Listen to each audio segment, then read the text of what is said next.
amateur archaeologist says he's discovered the ruins of an ancient civilization off the coast of St. Bernard Parish. He claims there are large mounds underwater that may have once been the site of a lost city thousands of years ago. Paul Murphy reports local fishermen have long talked about strange and unexplained things happening in that area.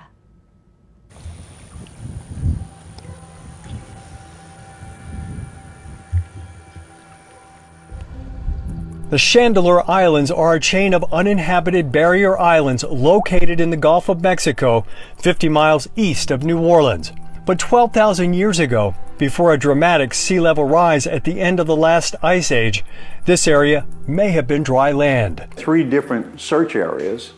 Retired architect and amateur archaeologist George Gele believes the site, now underwater, was once home to an ancient civilization.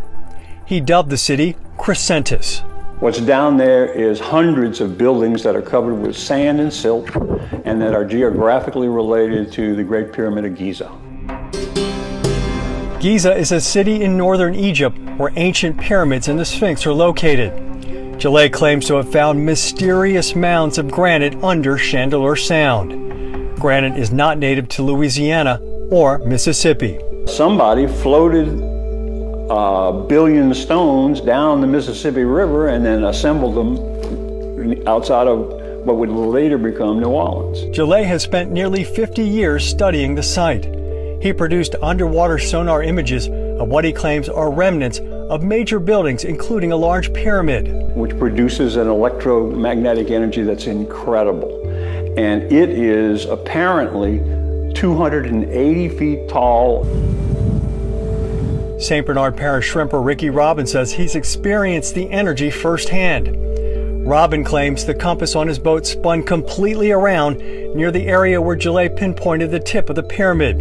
And that's not all. Everything will go out on your boat, all your electronics, like if you was in the Bermuda Triangle.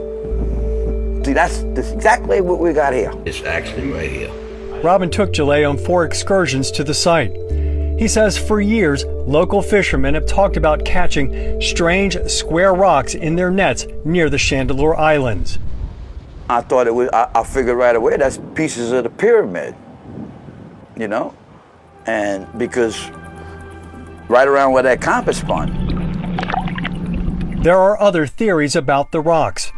One study by Texas A&M in the late 1980s suggests the masses are from shipwrecks or piles of ballast stones from Spanish or French vessels. The stones may have been dumped overboard to lighten the weight of ships stuck on sandbars or entering shallower waters en route to New Orleans.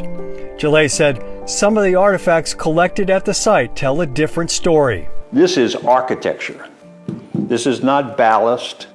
This is a piece of architecture that's set like this. This is the outer surface, and this was a rain gutter. People who believe in the granite mounds say that there is enough proof that something is out there in the water, but how it got built, by who and why are still a mystery that in some respects is beyond explanation. The older people, yeah, we've seen a lot of things, yeah. There's possibility. It could be God knows what. All I know is that somebody built a city 12,000 years ago, stuck out in Chandeleur. Whether or not they had somebody on their shoulder who flew in with a UFO, I don't know. All I know is that they left a whole bunch of granite rocks out there. Gele has visited the site 44 times. He hopes future dives, modern sonar technology, and satellite imaging will help him unlock some of the secrets now trapped below 300 feet of silt, sand, and water in Chandeleur Sound. Paul Murphy, Eyewitness News. A former LSU archaeology professor commented on the findings in an article 10 years ago in the Advocate paper. He said that rather than something mystical, the site might be an attempt to create an artificial reef in the 1940s by dumping barge loads of building materials in the water. The professor declined to be interviewed for our story.